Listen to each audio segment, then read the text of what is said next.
don't want to die before I make my first million. You're not gonna die. I got you, buddy. Let's keep this up. The games industry can be a truly turbulent place, and there's no telling what may become of a game development studio in a few years' time.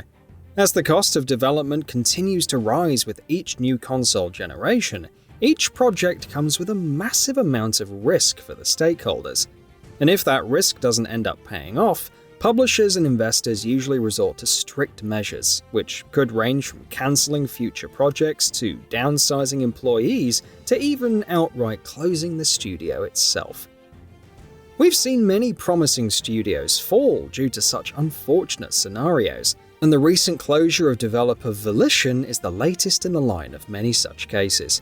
The studio has left a long legacy of great hits and went through some troubled times during its long lifespan. So, let's take a look at how the studio rose to greatness and eventually shut its door. Given the popularity of open-world games, where players can do whatever they want and create mayhem, Volition would go on to create a new IP in the form of Red Faction, and this mayhem-focused action-adventure game released in 2001 proved to be a turning point for Volition. But that success was mostly short-lived, as its sequel, Red Faction 2, didn't achieve expected sales, which led to both the IPs being put on hold.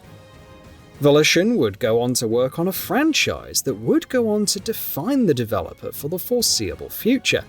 The team planned to create a game that would have elements of a first-person shooter along with the ability to build gangs, and that idea would soon morph into something bigger.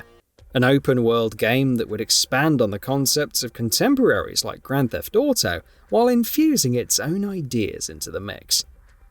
Volition expanded the team by dozens during this game's production, and Saints Row was finally released for the Xbox 360 in 2006. The game was an instant hit, and in addition to being critically well received, the game also made impressive sales for a new IP with over 2 million copies sold in its lifetime. Now that Saints Row turned out to be a successful venture, the developer started work on sequels in an effort to turn the IP into a household name. Saints Row 2 was released in 2008, and it took the franchise to new heights. The sequel featured a better open world with hilarious writing, and fans absolutely loved it. With 2 successes under its belt, Volition circled back to Red Faction with Red Faction Guerrilla, which was loved by fans and critics alike. Volition would also produce Red Faction Armageddon, which was a decent game, but ended up lacking in sales, which led to the franchise being put on hold for the foreseeable future. Saints Row would return with a 3rd entry in 2011, which took what worked in Saints Row 2 and expanded on those ideas, which resulted in yet another successful sequel. However, the studio was sailing through troubled waters once again in 2012, which led the developer and its IPs, which includes Saints Row, to be sold off to Koch Media, and would become a part of Deep Silver. Volition then came back with Saints Row 4, which was released in 2013, and the new game went even crazier, with protagonists having superpowers and aliens being involved, alongside a host of wacky weapons. It seemed that Volition was back in the game, but this game would mark the last of the developer's successes.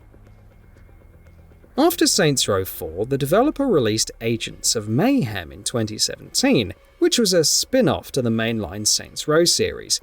It had some good things going for it, but the final product was nothing special, and it ended up being received poorly with disappointing sales and mixed reviews. As a result, the studio was downsized with multiple layoffs, and would eventually start work on the next entry in this long-running franchise. The Saints Row reboot, released in 2022, tried to bring the series back to its old roots, as it tried to craft a balance between realism and over-the-top action. But those efforts bore little fruit, as the game flopped hard. According to some critics, the game felt dated in comparison to other contemporaries, and the franchise's signature humor lacked any kind of personality in this reboot, which ultimately led to disappointing sales figures. While there were some who appreciated what the game did, the majority of the players were not happy with the experience. Volition would go on to support the game for a year with downloadable expansion packs and patches that promised to fix the game. Whether the game is an enjoyable experience in 2023 is something that's up for debate, but it was soon becoming a case of too little too late. With 2 subsequent flops in Agents of Mayhem and Saints Row, Deep Silver's parent company converted the studio into a subsidiary of Gearbox Software in an effort to reallocate its resources across its sub-organizations. The parent company signed a deal worth $2 billion with a public investment firm, and the company was set to use that money for further expansion to its games business. However, the deal never came through. The parent company had to cut out costs as a result. Many projects were cancelled, and because Volition failed to deliver with its last 2 projects, its doors were closed with immediate effect, putting an end to the story of this studio. It's definitely a sad state of affairs, but it's also the nature of the beast that is game development. To circle back, producing a game takes a ton of time and money, and if that investment doesn't bear any tangible results, there will always be repercussions for it, which can be as severe as shutting down the studio itself. While Volition's output wasn't the most consistent through the years, it was still a competent developer that could have turned its progress around had it been given another chance. After all, it did manage to survive hard times, so there was a decent chance that it could just deliver a game-changing hit in the near future. As it stands, Volition's biggest IPs, Red Faction and Saints Row, have been transferred over to Plaion, which includes subsidiaries like Deep Silver and Flying Wild Hog. Many of the studios that happen to fall under Plaion could do some great work with these IPs, so there's hope that we might see Saints Row and Red Faction continue without the involvement of Volition. But will those IPs lose their soul? Well, we'll have to wait and see.